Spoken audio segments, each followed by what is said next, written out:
I'm Mike Diamond, head instructor for Apex GMAT, here to talk about the top 6 things most GMAT preppers get wrong.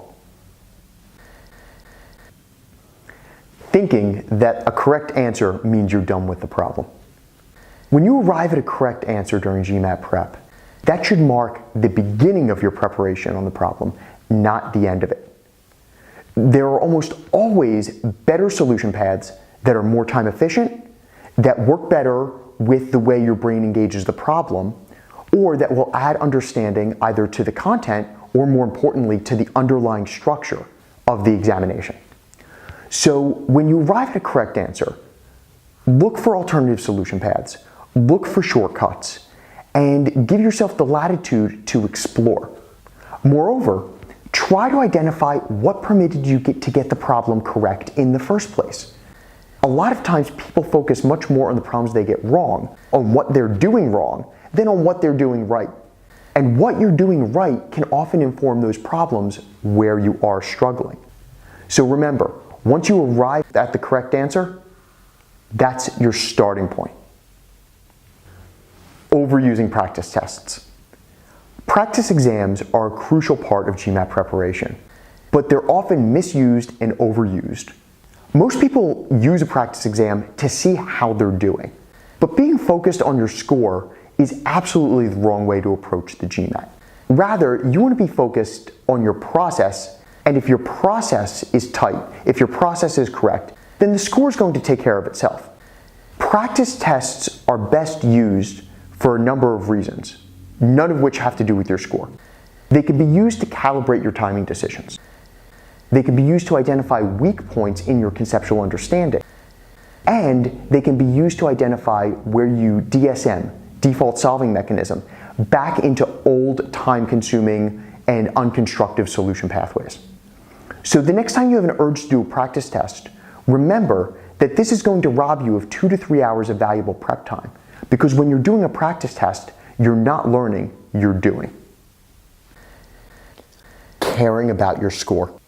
I know it's counterintuitive.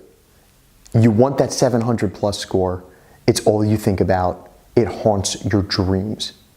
And yet caring about your score is the quickest way to a test anxiety problem. And it's actually entirely unconstructive. Rather, you need to focus entirely on your process and let the score handle itself. Imagine you're running a race and you're running as fast as you can. Whether you're a super fit marathon runner or a total couch potato, you can only run as fast as you can. And the time on that race is going to reflect that. So don't sweat the score, sweat your fitness. And understand what things you can do to improve your GMAT fitness, and the score will take care of itself.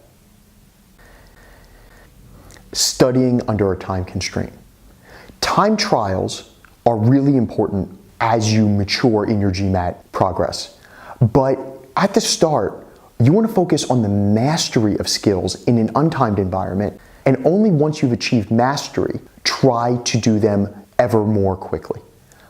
By focusing on the time before you have the underlying process conquered, you end up rushing yourself in a way that exacerbates your mistakes rather than allows you to correct them.